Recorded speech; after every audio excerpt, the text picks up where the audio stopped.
Muito bem, vamos lá.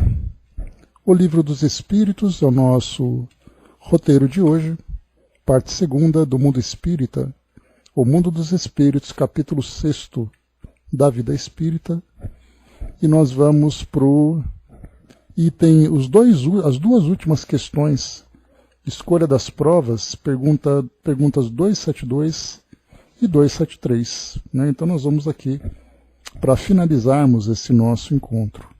Ou melhor, esse item, né, e seguiremos depois com aqueles que virão. Bom dia, Jerusa. Muito bem, nós vimos então no nosso encontro anterior, deixa eu só preparar aqui rapidinho. Aqui.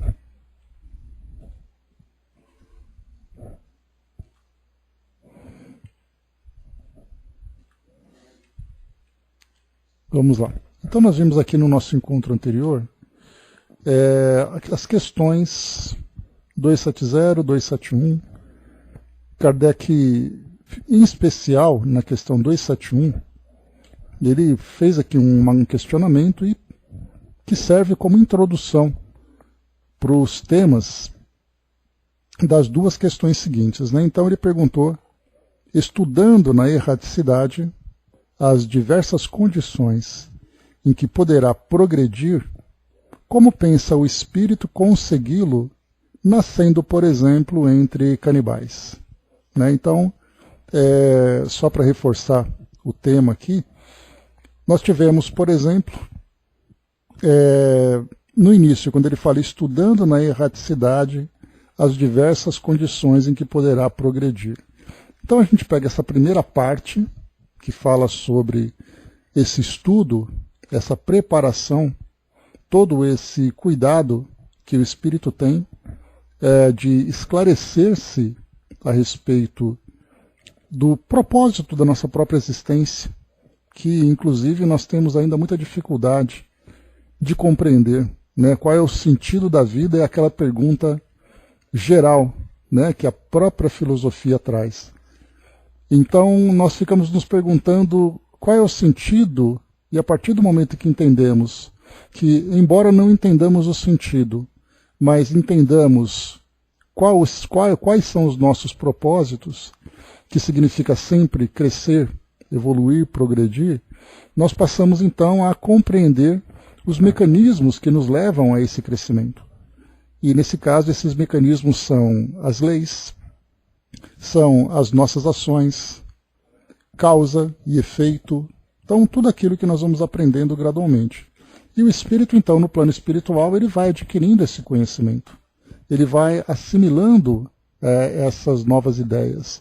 E, portanto, ele começa a estudar daquela encarnação em que ele se encontra, estudar-se intimamente para saber exatamente qual é a sua condição, quais são as suas fraquezas, quais são as suas virtudes, quais são os erros que precisam ser corrigidos, quais são os objetivos que ele pode alcançar. Então ele começa a fazer esse mapeamento. Então ele faz, pela sua própria condição, mais esclarecido, ou ele também, ou ele não. E também ele acaba recebendo o auxílio dos nossos mentores espirituais, que muitas vezes nos acompanham durante várias existências e, portanto, tem uma visão muito mais ampla e muito mais profunda da nossa realidade do que nós mesmos. E é então através dessa parceria, vamos então ali delineando quais são as tarefas que nós devemos cumprir durante as nossas existências. Então esse é um ponto interessante, porque ele é um ponto genérico, que nós podemos dizer, e porque todos nós vivenciamos isso com maior ou menor participação, devido ao maior ou menor esclarecimento que nós trazemos, e também ali a maior ou menor disposição e vontade que nós apresentamos. Mas, mesmo assim, então, fazendo essa análise, a questão que foi colocada aqui por Kardec é, mesmo estudando, compreendendo e tudo mais, como pensa o espírito conseguir nascendo, por exemplo, entre canibais? A gente já lembra aqui também, né, a gente chegou a conversar sobre isso, essa questão dos canibais, né, quem são esses povos, de que modo que a sociedade da época, lembrando que essa visão que foi passada é uma visão do século XIX, uma visão ali de muitas descobertas, muitos exploradores, muitas histórias que eram contadas, muitos exageros que eram levantados, né? Então, nós podemos trazer, então, antes de canibais, pensar em povos primitivos, que ainda vivem, né, muitas vezes, quase que semelhante a próprios animais mesmo, vivendo de uma forma tribal, vivendo ainda na sua alimentação, no seu comportamento, nas suas habitações, de um modo muito primitivo. Então, como é possível que um espírito opte por reencarnar nesse meio, né? Então, nós conversamos sobre isso. E aí foi colocado aqui que espíritos adiantados não reencarnam entre esses grupos. Até porque a gente lembra que todo espírito que se mostra como mais adiantado, ele também tem objetivos mais elevados. Então, fazendo ali uma comparação dentro da pedagogia, né, que é sempre mais fácil da gente ilustrar com essas ideias, fazendo uma comparação, nós não podemos, por exemplo, encontrar um professor que tem ali grandes especializações, com mestrados, com doutorados e tudo mais, para poder fazer aula de alfabetização. Ele vai utilizar esse conhecimento dele exatamente para auxiliar aqueles espíritos que estão no mesmo nível de aprendizado para assimilar essas novas ideias. Então, para esses mundos mais primitivos, para esses espíritos ainda em processo de evolução, nós temos outros espíritos que trabalham especificamente com eles, espíritos que trabalham atuando dentro das suas necessidades imediatas para auxiliá-los nessa evolução. Então o espírito adiantado ele vai trabalhar em função das suas condições e daquilo que ele pode contribuir para a evolução de outros espíritos que são capazes de assimilar aquilo que ele traz como contribuição. Então, fazendo aquela comparação, aquele professor que tem grande especialização, colocá-lo, por exemplo, no ensino fundamental. Todo o potencial que ele tem, ele acaba ficando ali estagnado porque aquelas crianças, no início daquela jornada acadêmica, não apresentam condições de ir além da capacidade delas. Portanto, nós temos ali vários níveis, né, dentro do magistério que vão atuando com cada grupo de acordo com as suas condições. Bom dia, Marion, bom dia, profeta. Então nós vimos aqui a 271, né, falando sobre isso. Kardec depois traz para nós aqui uma pequena colaboração, né, e, claro, naturalmente ele foca nessa questão dos canibais. E, mais uma vez, a gente vai lembrar que muitas das questões que são apresentadas aqui no Livro dos Espíritos são questões que dizem respeito ao contexto social e cultural do século XIX. Por isso que, como a gente comenta, né, se nós fizéssemos hoje uma outra versão, uma terceira edição do Livro dos Espíritos, já que nós estamos usando essa segunda edição, 1857 foi a primeira, 512 questões, depois 1860, se eu não me engano 60, nós tivemos 1019 questões, ou 1018, dependendo da versão, e nós poderíamos hoje trazer uma terceira versão. Quantas questões nós poderíamos apresentar hoje com o conhecimento que nós temos, com o grau de pesquisa, com a visão que nós temos hoje do universo, da natureza humana, da própria espiritualidade, quantas questões poderiam ser apresentadas? Né? Então Kardec focava naquela época, né? E ele coloca até isso, né, no início. Sabemos que os nossos antropófagos não se acham no último degrau da evolução espiritual, e que mundos há onde a bruteza e a ferocidade não têm analogia na Terra. Então esse ponto é quando a gente fala sobre as condições dos mundos em que há esse início do espírito humano nessa jornada em direção à sua humanização, Kardec coloca que não há analogia aqui na Terra. Quer dizer, não havia analogia na época atual que nós vivemos, ou mesmo na época de Kardec. Mas se nós voltarmos alguns milhões de anos, nós vamos encontrar sociedades hominídeas que ainda não chegaram na condição humana, que viveram esse mesmo estágio.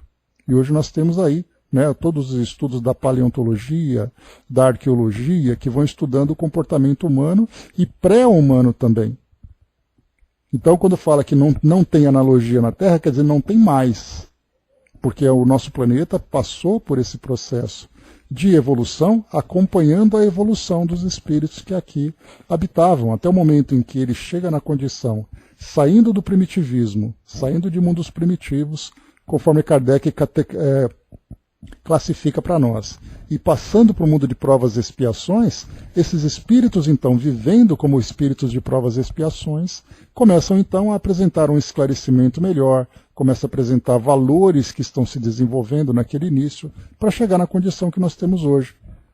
Portanto, se torna um ambiente incompatível e a própria seleção natural, e Darwin falava sobre isso, a própria seleção natural vai ali elegendo qual é a espécie mais adaptada para essa transformação que o mundo vai vivendo. E aí então esses espíritos pré-humanos primitivos foram naturalmente se extinguindo, e a gente vai lembrar que não é uma extinção no sentido de desaparecer, mas é uma extinção no sentido de que aqui no nosso mundo eles já não reencarnam mais. Eles passam a reencarnar em mundos ainda primitivos, que vão acolhê-los, né, de acordo com o ambiente, de acordo ali com as necessidades que eles apresentam. Muito bem, então Kardec apresentou sobre isso. Agora na questão 272, trazendo também ali essa mesma linha de raciocínio que Kardec focou na ideia dos canibais, né? Então ele coloca aqui, questão 272. Poderá dar-se que espíritos vindos de um mundo inferior à Terra, ou de um povo muito atrasado, como os canibais, por exemplo, nasçam no seio de povos civilizados? Então, quando nós fazemos, aqui ele fala de mundos, não apenas de sociedades, mas ele fala de mundos, né? E nós desconhecemos também, há muita coisa pelo universo que nós desconhecemos, há muita coisa que existe em termos de habitats, em termos de comunidades, civilizações, que nós desconhecemos pelo mundo afora. Inclusive, esse passa a ser até um dos grandes enigmas que a humanidade enfrenta, né? Existem mundos habitados além do nosso planeta, partindo do princípio de que a própria ciência, ela nega a existência do espírito. Quer dizer, desculpem, nega não, ela não aceita a ideia do espírito pelo fato de não ter como provar a existência desses seres extracorpóreos. Portanto, quer dizer, o mundo para nós, o universo, só é habitado a partir do momento em que se acha vida orgânica. E ainda assim nós procuramos essa vida orgânica dentro da estrutura biológica que nós temos. E é por isso que essas buscas, né, giram em torno do quê? De um ambiente que possua água. Porque nós, seres biológicos, viemos da água e, portanto, nós imaginamos que em mundos em que a vida primitiva começa a se manifestar, há a necessidade de um ambiente aquático. Portanto, nós procuramos uma vida biológica semelhante à nossa. Mas o espírito, o mundo espiritual, é possível que nós encontremos um ambiente assim? Para a ciência, o espírito ainda ele é um objeto de crença. Ele é um elemento de crença. Mas muito bem, saindo da ciência e voltando aqui para o nosso entendimento que o Espiritismo nos oferece. Então, poderá dar-se que espíritos vindos de um mundo inferior, ou um mundo muito atrasado, nasçam no seio de povos civilizados? A resposta, pode. Alguns há que se extraviam por quererem subir muito alto, mas, nesse caso, ficam deslocados no meio em que nasceram, por estarem seus costumes e instintos em conflito com os dos outros homens. Para fazermos aqui uma ilustração, que fica sempre mais fácil da gente raciocinar, já que nós não temos um exemplo de mundos primitivos, né, de onde nós possamos tirar seres que possam reencarnar aqui no nosso meio, imaginemos uma máquina do tempo. Dessa máquina do tempo, então, ela foi encontrada na época, por exemplo, do Antigo Egito, há 3.000 anos. E o indivíduo que viveu naquela época, seja no Egito, seja nas civilizações europeias, né, entre os povos bárbaros, por exemplo, na época dos romanos, né, por ali, por aquelas bandas, e aí então eles pegam essa máquina do tempo e chegam aqui no nosso tempo. Chegam aqui no nosso século XXI. E aqui então eles tentam viver entre nós. De que forma que nós podemos observar a diferença de comportamento entre esses indivíduos que vieram do passado e aqueles que estiveram entre nós? Nós não podemos simplesmente dizer, ah, não, eles vão se misturar no meio da nossa sociedade e a gente nem vai perceber que eles estão aqui. Nós não falamos de estrutura biológica, porque nós falamos do ser humano, já na sua condição de Homo sapiens sapiens, do homem moderno, e, portanto, quer dizer, fisicamente ele tem ali todas as características da nossa sociedade atual. Porém, nós vamos observar o quê? O seu comportamento. E aí é bem interessante quando nós assistimos a filmes, assistimos a séries que falam de povos antigos, falam de egípcios, falam de romanos, falam de bárbaros, né? Então o que nós vamos observar? Aquele comportamento completamente diferente. Você pega um indivíduo e imagina quais são os temas dentro da sua cultura que o interessam. Qual é o seu comportamento num grupo social? Quais são os seus valores? De que forma que ele se integra na sociedade? De que forma que ele tenta conquistar o seu espaço?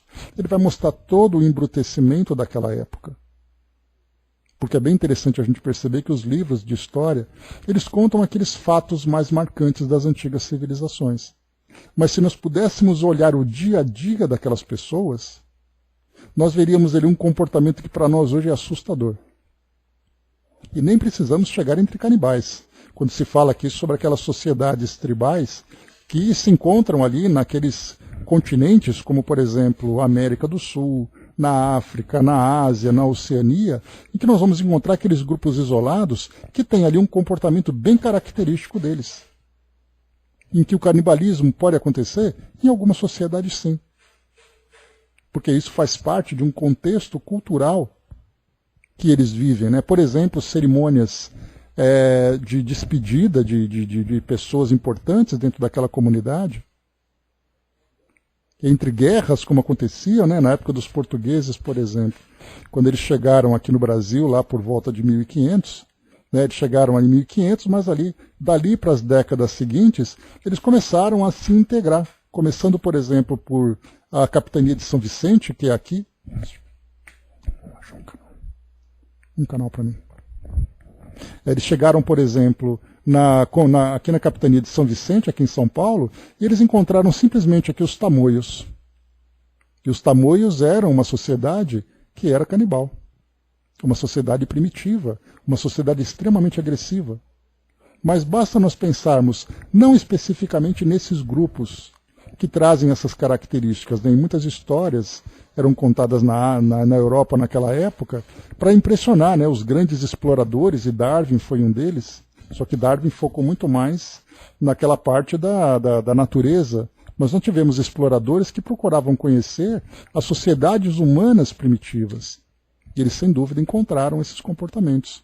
Então nós tínhamos ali, por exemplo, sociedades em que nós tínhamos um indivíduo que tinha uma grande família que era formada por várias mulheres, por vários filhos, que aquele comportamento da sexualidade era ainda baseado num instinto muito forte.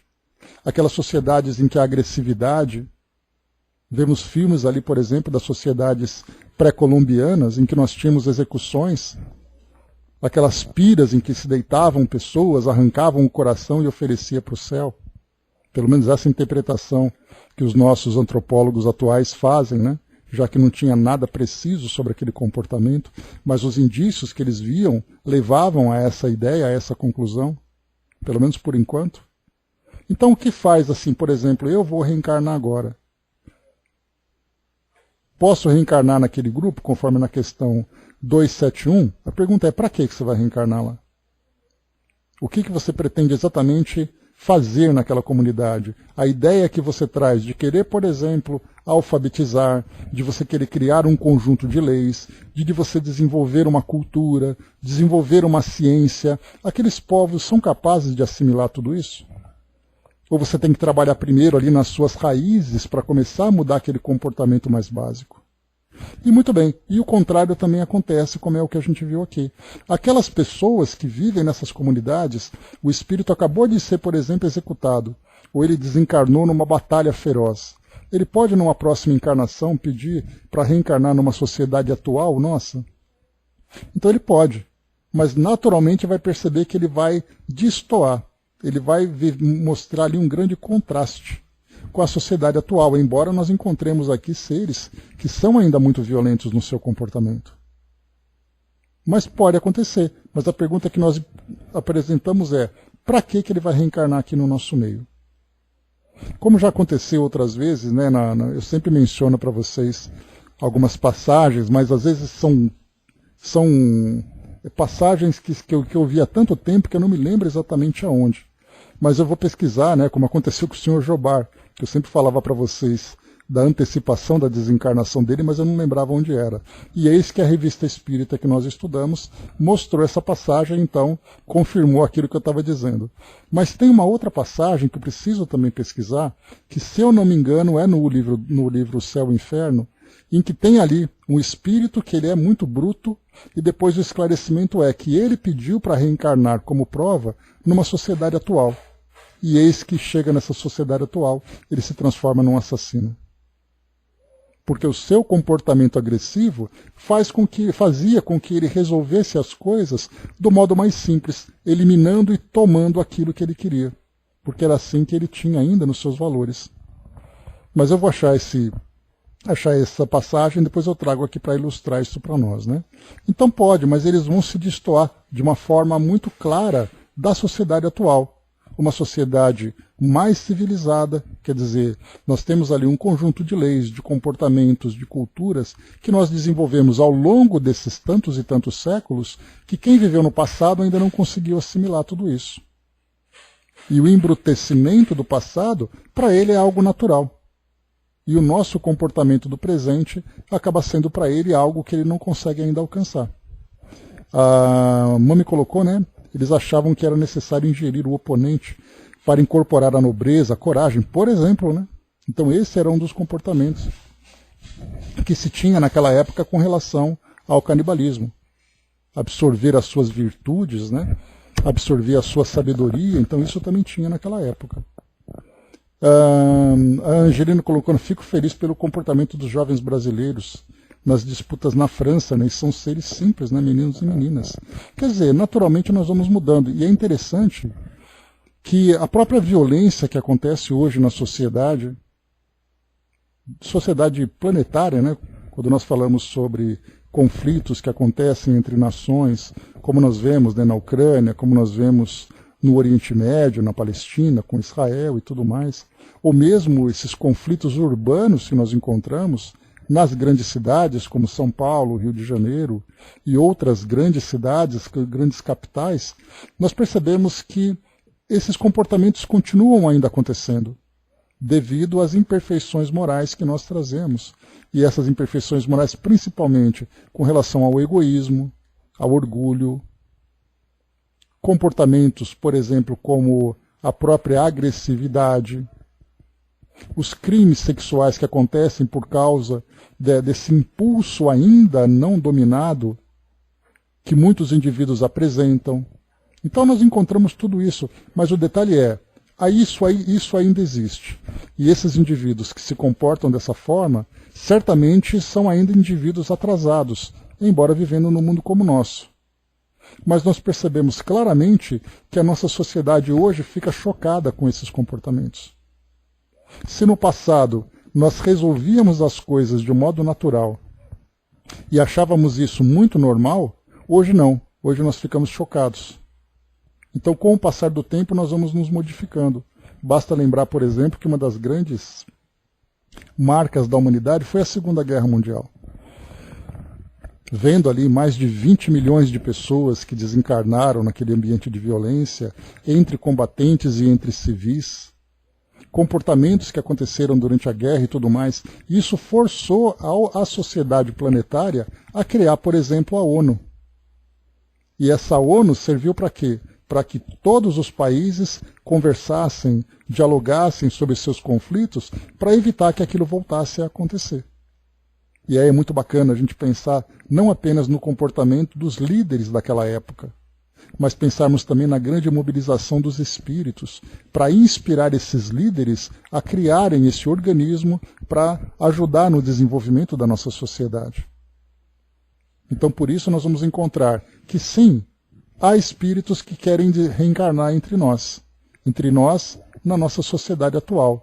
Mas certamente ali existem, entre os mentores, os orientadores espirituais, que eles trazem também ali um projeto para esse espírito, que ele pode fracassar? Pode fracassar.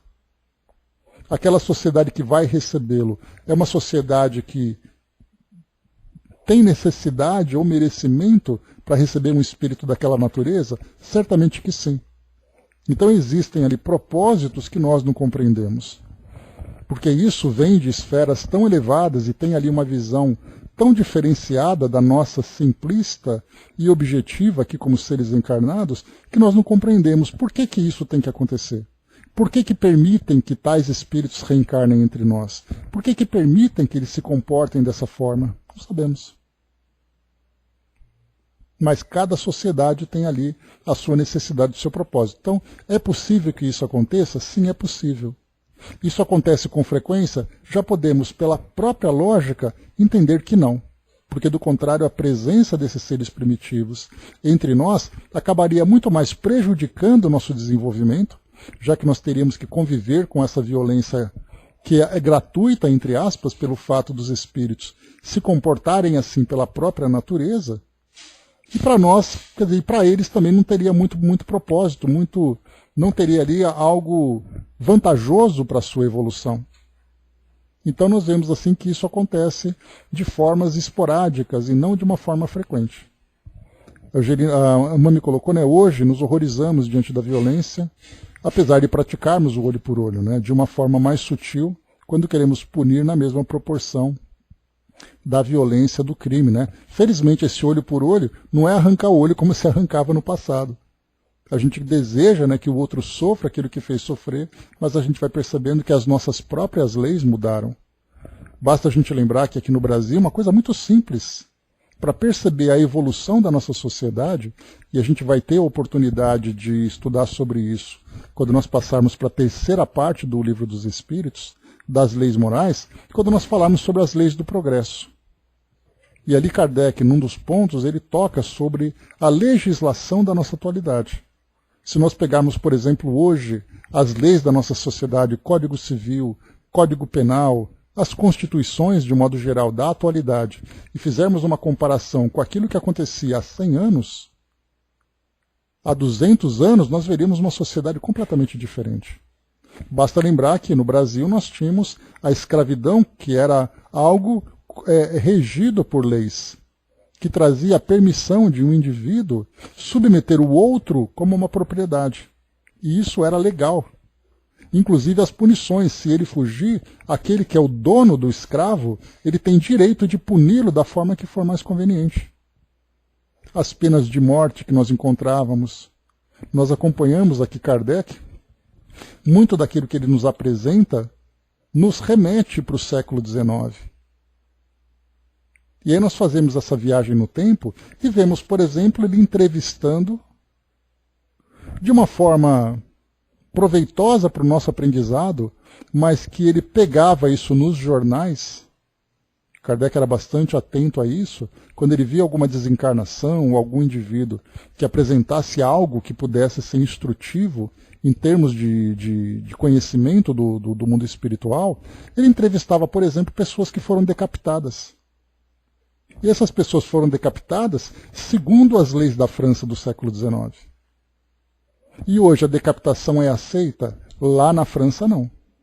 Mas nós temos alguns países que, em sua legislação, trazem ainda essas leis, esses códigos, que nos remetem a esse comportamento primitivo.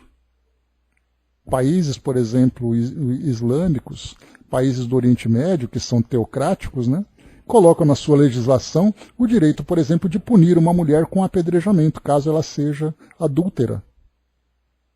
Em que nesses códigos, inclusive, determinam qual é o tamanho da pedra que deve ser utilizada nessa punição. Países que utilizam, embora os métodos tecnológicos, né, com injeção letal, com cadeiras elétricas, tudo muito sofisticado, todo mundo vestido de branco, mas a execução acontece da mesma forma. Assim como acontecia a guilhotina, assim como acontecia com outros tipos de execuções brutais, nós só fizemos ali uma lapidação do método. Mas o comportamento ainda continua assim. Mas isso já não é mais algo comum na nossa sociedade. Então isso mostra que nós evoluímos. Então esse comportamento do passado no presente hoje destoaria completamente. Por isso então raras vezes nós vamos encontrar seres de mundos primitivos reencarnando entre nós. A Mami tinha colocado também, né, a mesma sociedade que produziu Kardec foi a mesma que teve a guilhotina, né? Realmente não alcançamos os desígnios do Pai. Então tudo vai acontecendo de uma forma gradual. E aí a gente tem, pelo fato de nós termos uma sociedade global, uma sociedade planetária que inclui tanto aqueles encarnados como desencarnados, nós temos uma sociedade bastante diversificada, com seres que se mostram nas mais variadas condições evolutivas dentro do campo moral, desde aqueles ainda muito primitivos até aqueles mais evoluídos espiritualmente. Então essa diversidade, ela acontece dentro de uma faixa entre esse primitivismo e essa evolução. Aqueles que estão abaixo dessa faixa não reencarnam entre nós. E aqueles que estão acima têm o direito de viver em mundos mais evoluídos. Mas o nosso mundo ainda traz, dentro dessa faixa, essa diversidade de seres. A Angelina colocou, né, penso que com o passar do tempo, a nossa sociedade irá evoluir. Voltaremos e a encontraremos melhor. Ela não irá evoluir, ela está em processo de evolução. Né? É porque a gente tem aquela visão, né, Angelina, de que a sociedade, de que as transformações têm que acontecer diante dos nossos olhos. Para que a gente possa dizer, eu estou vendo que está acontecendo aqui, que as mudanças estão acontecendo. Só que elas vão acontecendo de um modo sutil, de um modo silencioso, que somente com o passar das gerações a gente vai conseguir encontrar essa mudança. Né? Então, por exemplo, se nós fizermos uma comparação com aquilo que nós víamos há 2, 3 gerações, na geração, por exemplo, dos nossos avós, dos nossos bisavós, e comparássemos com aquilo que nós temos hoje, nós já veríamos de uma forma significativa a evolução. Naquele tempo, por exemplo, em que o nosso Código Civil, sendo ali de uma sociedade que tinha uma visão bastante patriarcal, em que os homens, pelo fato de se imporem pela força, né, e pelo controle dos espaços, criavam leis de acordo com a sua visão. Hoje nós temos uma visão diferente. Hoje nós temos proteções, por exemplo, para aqueles que são mais frágeis, proteção às mulheres, temos punições mais severas para inibir esse tipo de comportamento. Voltando, como a gente conversou agora há pouco, né? Se nós voltarmos 150 anos no tempo, e não é muito longe, porque nós temos pessoas que têm 120 anos ainda, né? Então, quer dizer, 150 anos no tempo, nós vamos chegar num Brasil escravagista. Como a gente viu mais uma vez, isso tudo foi mudando. E é bem interessante a gente olhar esse contexto da escravidão, porque nós temos o Brasil que quase durante 300 anos viveu com a mão de obra de pessoas escravizadas. Nós fomos vendo, a partir principalmente do final do século XVIII, começo do século XIX, nós começamos a ver leis que foram sendo criadas para impedir que a escravidão continuasse. Então não era mais permitido o tráfico negreiro, nós tivemos ali a lei do sexagenário, em que pessoas com mais de 60 anos ganhavam a sua liberdade, nós tivemos a lei do ventre livre, que crianças que nascessem a partir daquele momento, elas já eram livres, até o momento que veio a Lei Áurea. É bem interessante que nós conhecemos a Lei Áurea como se fosse um rótulo. Ela se chama Áurea, mas na verdade o significado é a lei suprema, é a lei mais alta, é a lei mais importante que liberta as pessoas dessa escravidão. Isso tudo foi um processo evolutivo. O abolicionismo foi se mostrando durante esse período do século XIX até chegar o momento em que ela acaba. Mas ainda encontramos muitas diferenças sociais que vai ser resultado, nesse caso, do próprio comportamento de cada um de nós. De vermos preconceitos, de vermos discriminação, de vermos a imposição pela força. Então, estamos evoluindo, mas a evolução não acontece simplesmente de um dia para a noite. Ele acontece como um processo, e quando nós começamos a olhar de uma forma linear, olhando mais para o passado distante e comparando com a nossa atualidade, a gente vai vendo que realmente essa evolução aconteceu.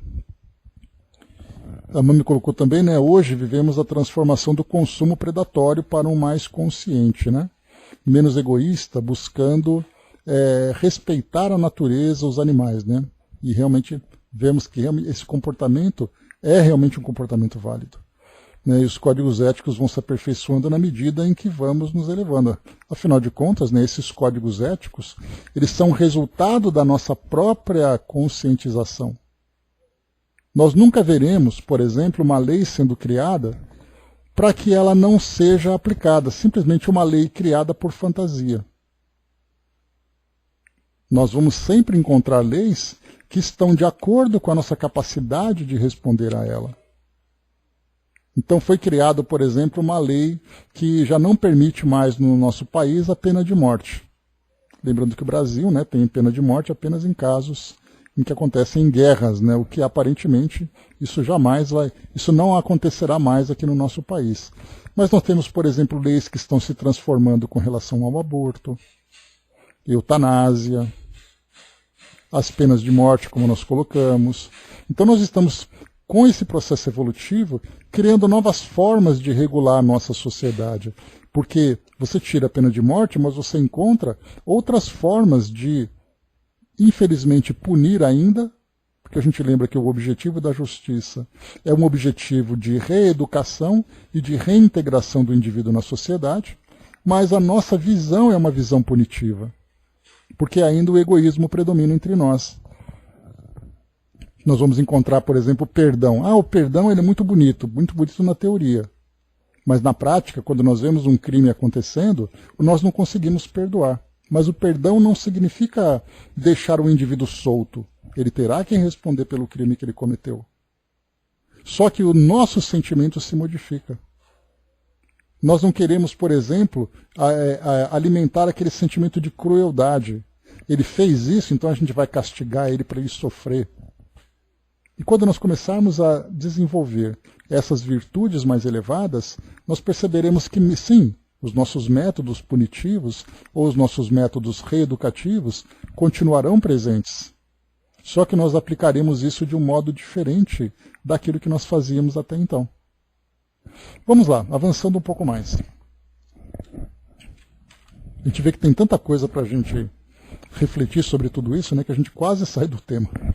Mas vamos voltar para ele, né? A Mami colocou, né, conheci um senhor que estava preocupado, fazendo orações pela pessoa que assassinou o seu filho, né? Essa conscientização quer dizer, ele é muito bobo para fazer isso, né? Porque se fosse o meu filho, eu queria que ele fosse para o inferno. É assim que a gente pensa ainda. Agora, quando nós olhamos essas pessoas que cometem esses crimes, nós passamos a entendê-las dentro das suas imperfeições, dentro das suas fraquezas, mas ainda assim, sendo necessário que eles sejam esclarecidos, ainda que seja através dessa punição, dessa restrição, nós veremos uma sociedade diferente. Miramês, vamos para ele. Ele coloca para nós aqui um comentário. Ele pensava no ônus assumido por esse espírito, né? Eu já comentei com vocês várias vezes desse filme, né? É um filme que conta uma história na época contextualizada na Guerra do Vietnã. E aí então tinha ali um sargento do exército dos Estados Unidos, cuja filha foi assassinada. E aí então ele ficou inconformado, ficou desequilibrado, e ele foi conversar com um monge budista que vivia lá na cidade, na região lá onde ele vivia. E esse monge dizia que a filha dele, apesar de morta, estava acolhida no mundo espiritual. Agora, aquele jovem que cometeu aquele crime, ele se lançou num abismo de sofrimento que ele vai demorar muito para se levantar. Então aquilo foi colocado dentro de um contexto de um filme, mas falando dessa filosofia que o budismo tem, e nós vemos ali como ela é semelhante àquilo que a doutrina espírita traz. Quando nós olhamos o criminoso e nós desejamos que ele seja severamente punido por aquilo que ele fez, nós devemos inverter essa nossa visão e pensarmos como que os mentores espirituais, como que os espíritos amigos desse criminoso estão se sentindo. Porque eles têm aquela visão agora da realidade, do que esse espírito vai ter que sofrer. E aí a gente vai, claro, né, sempre não podemos deixar de trazer o ensinamento que Jesus dizia, que nenhuma ovelha se perderá. Isso significa que mesmo aquele espírito, por mais primitivo, por mais violento, ele será reabilitado e ele terá a oportunidade de evoluir. E aí nós vamos pensar quantos são os espíritos que vão trabalhar em função do crescimento dele. Quantos são os espíritos que vão auxiliá-lo nas novas oportunidades que ele terá. Por isso nós vimos até no livro Céu e Inferno, no capítulo dos criminosos arrependidos, nós vemos ali espíritos que cometeram crimes violentos, né, assassinatos premeditados, crimes que aconteceram na sociedade, e durante ali o arrependimento que eles mostram, nós vemos ali a mobilização dos espíritos para auxiliar aquele espírito a conseguir, a encontrar o seu novo caminho. Parece impossível para nós? Pois é, mas não é. Para nós pode parecer, mas diante da imortalidade, diante dessas leis superiores que regem a nossa existência, todos nós teremos e já tivemos também muitas oportunidades para estarmos aqui hoje falando dessa filosofia que nos traz essa visão sobre a realidade da vida. Vamos lá então. Miramês fala então sobre esses espíritos primitivos, se eles podem reencarnar entre nós. O título da sua orientação é Parece Impossível. Em qualquer comunidade encontramos indivíduos de diversas origens. Na Terra também há espíritos que não são seus habitantes desde o início. Eles vêm de muitos mundos inferiores e superiores, um aprendendo, outros ensinando. Desse modo, fortalecem-se os laços da fraternidade, que darão nascimento ao amor, por serem todos filhos de Deus. Há espíritos oriundos de mundos atrasados que têm permissão para renascer nesse planeta. Não se adaptando a ele, voltam à sua pátria de origem, algo melhor do que quando vieram. Quer dizer, eles absorveram, né, o sabor dessa pequena evolução que o nosso planeta pode mostrar. Aquilo que ele aprende, aquilo que ele observa, quando ele volta a reencarnar nesse mundo, para ele é uma punição, porque ele teve a oportunidade e não aproveitou. Mas quando ele volta mais disposto a recomeçar essa jornada para ter o merecimento de reencarnar novamente no mundo como o nosso. Então, quer dizer, ele fala assim, olha, lá realmente é muito melhor, é muito melhor. E eu vi coisas que nós precisamos viver aqui agora. A gente tem, inclusive, né, o próprio exilados de capela, né, os espíritos que são exilados, né, do sistema de capela, que Emmanuel fala para nós no livro O Consolador, que ele mostra aqueles espíritos que foram exilados por estarem incompatíveis com a evolução que aquele planeta estava vivenciando. E vieram para cá e trouxeram grande contribuição para auxiliar no desenvolvimento da nossa sociedade. Só que para eles é uma punição. Porque traz inclusive aquela analogia, né, dos espíritos que saíram do paraíso.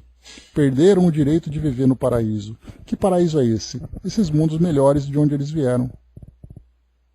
Vamos lá, ele segue dizendo então. Tudo tem uma finalidade. Os benfeitores espirituais o permitem em nome de Deus, quando veem nisso meios para educar. Olha aqui a finalidade então. Para que um espírito sai de um mundo inferior para chegar até aqui? Para poder ser educado. Para ver se esse novo ambiente, essa nova oportunidade, favorece o seu crescimento.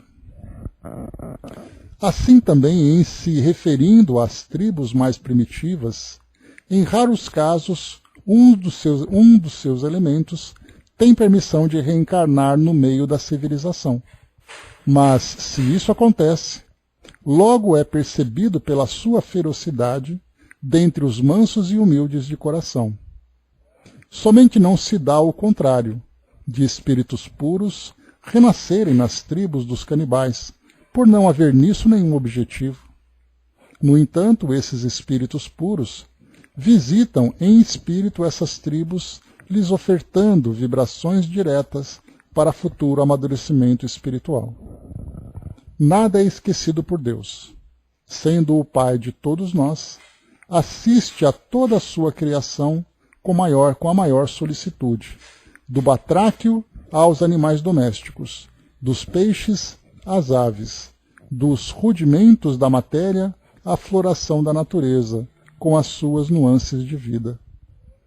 Os espíritos superiores trabalham constantemente nas grandes expansões dos umbrais, com todo o carinho que podem oferecer aos nossos irmãos, ali estagiando pela sua própria inferioridade. No entanto, eles não podem galgar os planos de luz por não suportarem as vibrações ali irradiadas, nem os costumes altamente vividos nas instâncias de paz.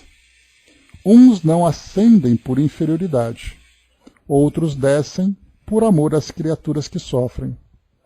Parece para muitos impossível, mas acontece todos os dias. Há espíritos que pedem provas que não suportam. A uns é negado, a outros é permitido, como lições que os espíritos encarregados dessa função acham convenientes. É sempre bom registrarmos que os extremos são perigosos para os espíritos sem preparo para tal mistério. Uma vida metódica e bem mais segura do que avançar demais e voltar no meio do caminho. Aprendamos, pois, a melhorar todos os dias com parcimônia. Mesmo o bem deve ser praticado com segurança para não perder o caráter de amor.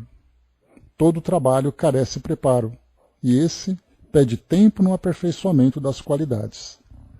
Não devemos querer subir sem descer, de vez em quando, para dar as mãos aos que se encontram atrás.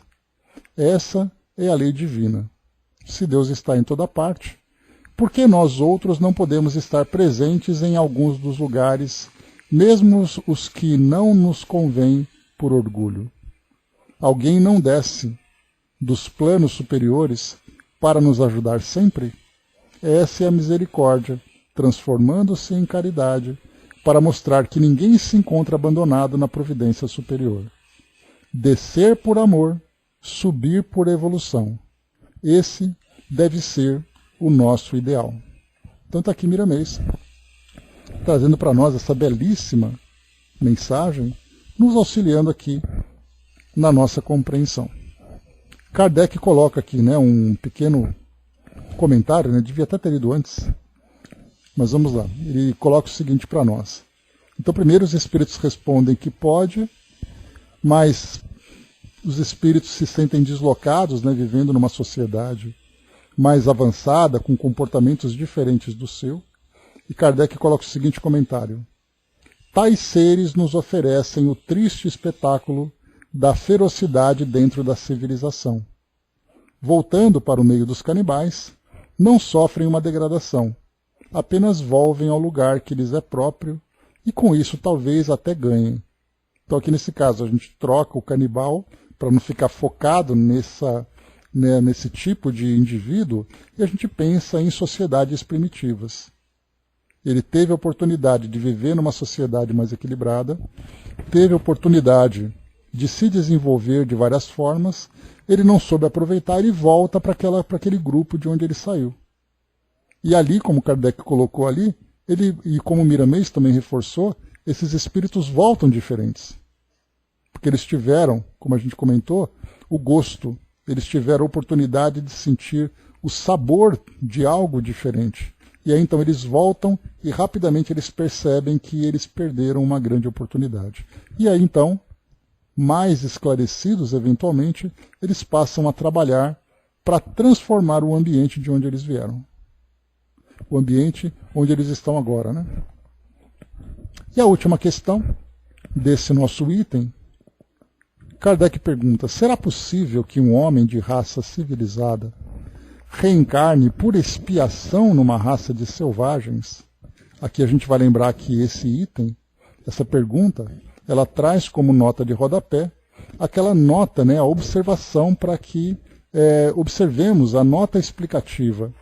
E aquela nota explicativa diz respeito àquele acordo, né, feito com o Ministério Público Federal para falar ali das ideias das questões do preconceito, do racismo, que muitas vezes acabam sendo apontadas aqui nas obras de Kardec, e esse acordo com o Ministério Público vai lembrar sempre que é um livro histórico. Ele fala da realidade daquela época. Então, quando se fala sobre raça de selvagens, por exemplo, não é para denegrir, mas é a forma como aquela visão eurocêntrica do século XIX compreendia aquelas sociedades que eram ainda vistas de modo primitivo. Inclusive falando também, né, de indivíduos, né, da etnia negra, por exemplo, em que naquela época eram vistos como seres inferiores, espíritos inferiores, ou sociedades inferiores, pelo fato dos europeus analisarem segundo o seu ponto de vista. Então esse acordo falou que não tem nenhum objetivo discriminatório, é apenas ali um livro que traz, né, contextualizado dentro da história, ele traz ali detalhes que eram naturais no século XIX. Então, portanto, o indivíduo de uma raça, podemos dizer, de uma sociedade evoluída, reencarnar numa sociedade ainda primitiva, é possível isso acontecer? A resposta é. Mas depende do gênero da expiação. Então, o indivíduo que sai de uma sociedade desenvolvida e reencarna numa sociedade primitiva, violenta, com uma série de comportamentos, por expiação é possível? Sim. Um senhor que tenha sido de grande crueldade para os seus escravos. Vejamos aqui então que esses escravos dizem respeito ao século XIX. Poderá, por sua vez, tornar-se escravo e sofrer os maus tratos que infligiu aos seus semelhantes? Antes de continuar, nós tivemos recentemente notícias de que a Polícia Federal, juntamente com outros órgãos do governo, encontraram uma fazenda, não sei se em Minas Gerais ou no Nordeste do Brasil, em que os funcionários dessa fazenda, eles eram submetidos a uma condição análoga à escravidão. Porque eles tinham ali, né, tudo que eles consumiam era cobrado, e aí então aquilo que eles consumiam acabava sendo num valor maior do que eles podiam pagar. Então existia ali uma proibição de que eles não podiam deixar a fazenda enquanto eles não pagassem tudo. Só que isso era uma coisa que nunca ia acontecer. Portanto, eles eram forçados a viver ali. Aqui em São Paulo foi encontrada uma confecção em que bolivianos eram mantidos, fechados, trancados, num lugar sujo, num lugar sem qualquer estrutura. Essa questão dessa senhora também, mano. Então, quer dizer, vamos pensar, em vez de pensar nos escravos do século XIX, ou na raça de selvagens do século XIX, vamos pensar assim, alguém que submeteu uma pessoa a essa condição. Poderá acontecer que ela reencarne na condição, né, naquela mesma condição que ela impôs àquelas pessoas? Vamos ver aqui. Um que em certa época exerceu o mando, pode, em nova existência, ter que obedecer aos que se curvaram ante a sua vontade. Ser-lhe-á isso uma expiação, que Deus lhe imponha, se ele abusou do seu poder. Também um bom espírito pode querer encarnar no seio dessas raças, ocupando posição influente para fazê-las progredir. Em tal caso, desempenha uma missão. Então nós podemos fazer aqui uma suposição. Imaginemos, por exemplo, que nós tivemos, e lembrando que um espírito mais elevado não quer dizer necessariamente um espírito superior, é um espírito mais esclarecido. Me veio aqui à mente Zumbi dos Palmares. Imaginemos que um espírito tenha reencarnado naquele meio. E ele, então, tinha por objetivo provocar uma mudança na sociedade, mesmo que fosse através da violência, porque era a linguagem que era compreendida naquela sociedade. Assim como também outros indivíduos que reencarnaram nessas sociedades e foram vistos como mártires, porque a sua presença provocou uma mudança no pensamento não apenas das pessoas à sua volta, mas também daqueles que eram detentores de poder. O próprio Jesus, quando reencarna entre os judeus naquela região do Oriente Médio, ele provocou uma grande transformação. E aí nós podemos entender, então, não pensando em Jesus como sendo esse espírito puro que nós conhecemos, mas pensemos nele como um espírito missionário. que, reencarnado naquele meio, provocou uma grande revolução social, que sim, o levou a ser executado como criminoso, mas ele deixou uma mensagem, um pensamento que hoje, até hoje, ele vai se expandindo. Quantas e quantas outras mensagens também perpetuaram. Então, por isso, nós vamos encontrar que tanto o indivíduo que reencarna numa sociedade primitiva por missão, ou então é imposto a algum indivíduo que vai por expiação. Deixa eu só ver aqui rapidinho.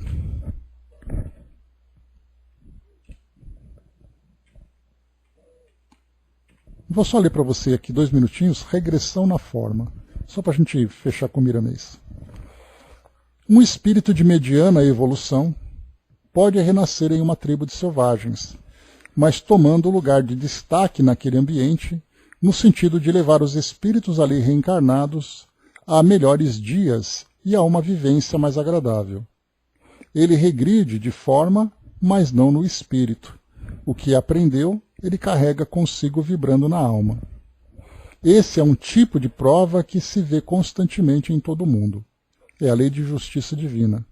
Assim, alguns impiedosos senhores de engenhos renasceram como escravos, para suportarem na própria carne o que fizeram os outros sofrer sob seu comando. Pelas ruas encontramos muitas vezes mendigos dormindo nas calçadas, enfrentando frio e chuva, fome e nudez, e ainda mais o desprezo da sociedade, porque abusaram dos seus poderes no passado e desmantelaram a mesma sociedade com seus instintos inferiores.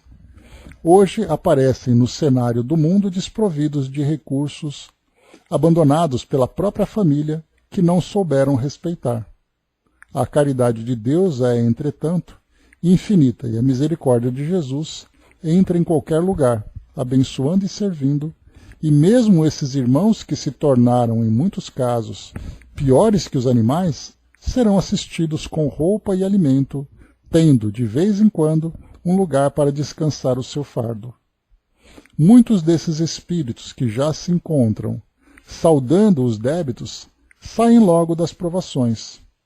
Outros, mesmo sendo convidados para melhores lugares, recusam, porque sentem a necessidade de sofrer pelo que fizeram os outros padecer com o seu orgulho e o seu egoísmo.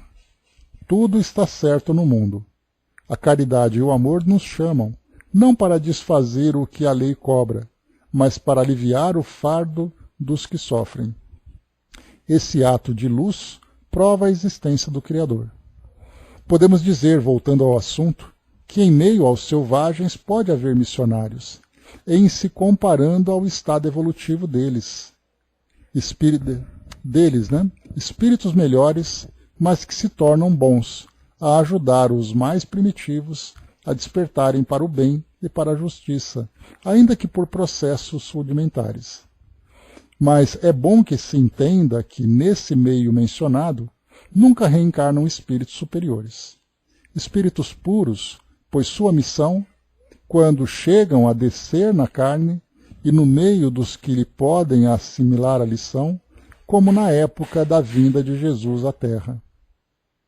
É importante que o homem entenda que, se está sendo chamado para algum lugar de destaque na sua sociedade, é preciso fazer uso dos seus poderes temporais, fazendo justiça com amor, tendo cuidado com os caminhos pessoais. Deve refrear os instintos, porque as paixões inferiores podem levá-lo ao caos e fazê-lo nascer de novo na regressão da forma e em lugares difíceis pelo mau uso das faculdades que Deus concedeu. Não percamos tempo, porque o tempo passa. Lembremo-nos sempre do Cristo e peçamos a Ele inspiração para a nossa vida, para não precisarmos voltar, pelo impositivo da lei, à carne em piores condições na forma e no ambiente. A dor sempre cobra de quem faz mau uso da saúde e dos deveres. Não devemos regredir em nada para nossa alegria. Então, eis aqui, meus amigos, os 2 últimos itens que faltavam para a gente poder concluir sobre a escolha das provas, E nós esperamos, né, que esse conteúdo, esses estudos que nós tivemos, esses bate-papos, tenham sido proveitosos para entendermos, né, o que nos leva à escolha dessas provas, dessa ou daquela prova, qual é a sua finalidade e tudo mais. O próximo item que nós vamos estudar, as relações no além-túmulo. Ou seja, quer dizer, como é que os espíritos se relacionam, como as relações são formadas no mundo espiritual. Porque nós temos ali não apenas relações de afinidade, mas também temos relações de superioridade, de inferioridade. Como tudo isso acontece? Porque quando nós pensamos na visão que hoje nos é apresentada pelas religiões tradicionais, nós temos céu, inferno e purgatório. E ali nós pensamos no comportamento individual dos indivíduos. Ou seja, eu morri, fui para o céu ou fui para o inferno. Tá, muito bem, mas e a relação que eu vou ter com outras pessoas que também morreram? Porque tudo isso só é trazido para nós de um modo individual. Nós não pensamos, por exemplo, nas próprias relações e a formação das comunidades no mundo espiritual. Então esse capítulo, a partir aqui da questão 274, esse item, as relações no além-túmulo, vai nos trazer essa visão. Nós teremos oportunidade de compreender um pouquinho mais. Embora, lembramos sempre, que os estudos, né, de obras, por exemplo, como André Luiz, como Filomeno de Miranda, nós vemos como as relações acontecem no próprio dia a dia, na própria